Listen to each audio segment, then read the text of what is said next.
talked about it yesterday, but for those that didn't catch the interview between you and I'd like to go ahead. And your father is your trainer, and he's been there with you from the beginning.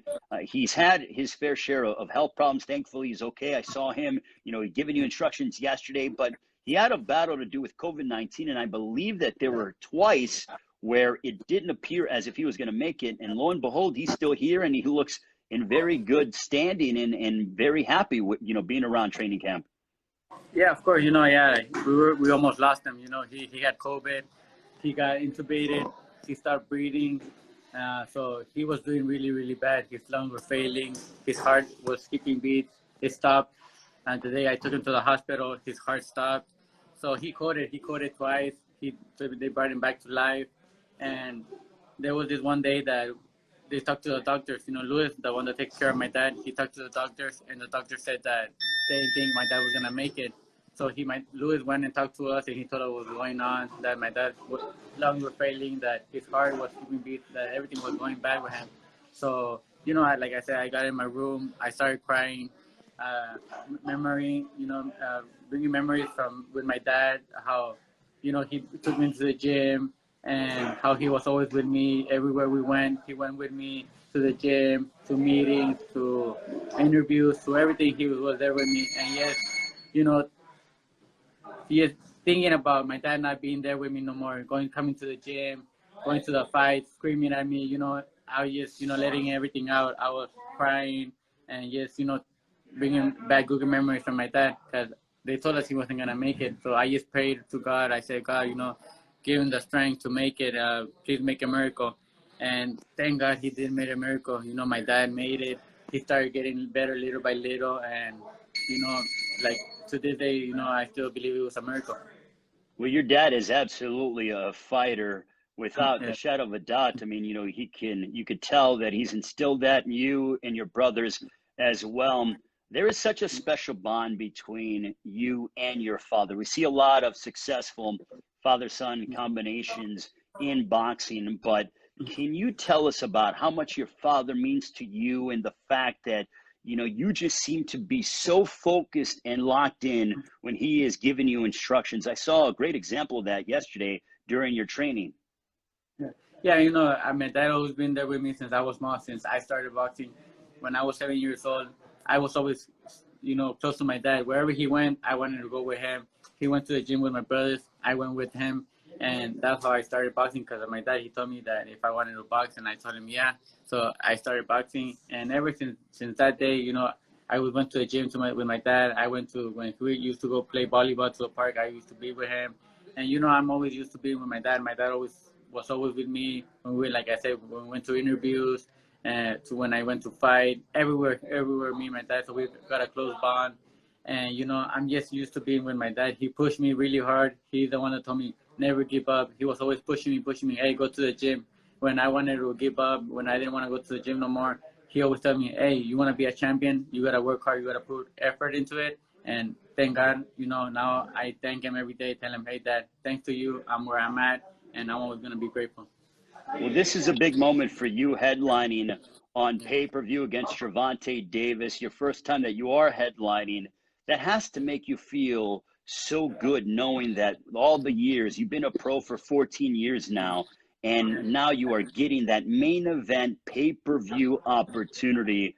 How excited are you for Halloween night on Showtime pay-per-view? Oh, I'm very excited. This is a dream come true. This is what like I said, since I was a kid, I dream of.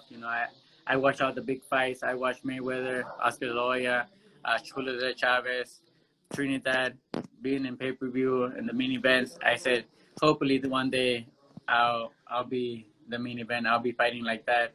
And I never thought I would do it, because, I know it was very hard, and you have to be, really popular to make it, and people have to love you.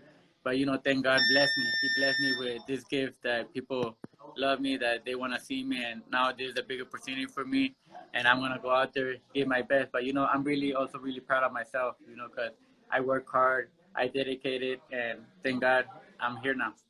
Well, you did dedicate yourself to the sport, and it's paying off. The road for you, though, wasn't easy. I read a report that, you would go and take 3 buses when you were a kid with your brothers to go to the boxing gym. and then you come from very humble beginnings. You know, there were times where you guys would have to go and collect aluminum cans just to, you know, for extra income to help out your family. You guys lived in a 2-bedroom apartment. Looking at your life experiences and the fact that you had to jump on those 3 buses, how gratifying is it for you to see where you are now? You know, like I said, you know, something I still like it feels like if I'm living a dream because you know everything we went through. We were on the bus. We didn't have no car. We would have to walk to the bus stop, then catch a bus, then get off, catch another bus, and we would have to walk. We'll take like maybe like an hour to get to the gym. So it was even really hard. You know, everything we went through, and now having everything I have is something that you know every day I get up, I thank God, and I tell Him, thank you, God, you know, for blessing me with all this that I have, the house that I have, and not having to struggle to bring food to the house. Like you know, like before we had to collect cans. I'll go with my mom, collect cans, and we look in the trash cans for the cans and everything. And then when we go sell the cans, we'll get like $20. We'll go buy a couple noodles, ramen noodles, and milk and tortillas. That's what we will buy so we could survive to eat. We'll buy beans and rice, and with that we'll make it like for a week or so. Is that why you have such a hunger, even though, I mean, you have made quite a bit of money? I mean, you know, you're living very well. You deserve every dollar, every cent that you have earned. But is that why you are still as hungry, if not hungrier, to be able to compete at such a high level, even at 32 years of age? Yes, of course. You know, I'll never stop getting hungry for, you know, I'm still always gonna train hard. I still train like I have nothing, cause you know, you could lose everything in one day. You could go back to where we came from, and I don't want that. You know, I want to continue to give my family a great life. I don't want them to suffer what I suffer. I want my kids to grow up, you know, good and not go through what I went. And that's why I'm always training hard to give them a good future. And you know, when I retired, I could still have income, and I have some like business that I'll have an income to support my family. Well, you're a very proud family man. You're a father of 3. You have a lovely family, Leo. Has being a father changed your approach to being a prize fighter? Yeah, it does. You know, everything I do is for my kids. Every time I get in the ring, I think about them that, you know, if I lose the fight or something, I'm not going to be able to give them a good future, that I'm not going to be able to get them in good school and for them, you know, to live a good life. So, you know, every time they give me motivation to go out there and train, give it my all and my best in the ring. Your advisor, Al Haymon, you've been with him for a very long time. You've been one of the pillars for Premier Boxing Champions since PBC was born in March of 2015. What does PBC mean to you? And can you tell us about your close relationship with Al Haymon, who has been just such a wonderful influence to the world of combat sports? You know, I think PBC has been a great influence in me. You know, they're the one that brought me. They've been there with my whole career. So you know, I'm really grateful to them. Thanks to them, I'm where I'm at right now.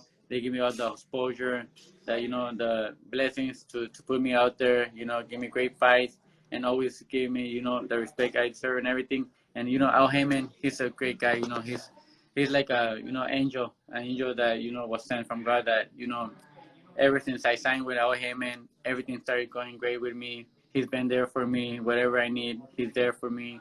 And he's, you know, like a blessing. Like I said, you know, a blessing. Whatever I need, he's there, and he's like family to me.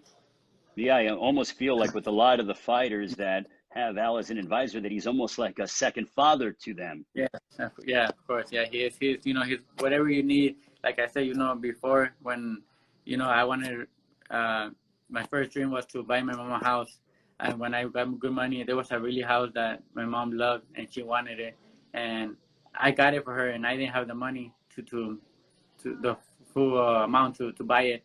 And Al let me borrow the rest of the money. And I made my mom's dream come true. I bought her house and Al let me borrow the money. And, you know, thanks to him, I was able to get my mom her first house. Unbelievable.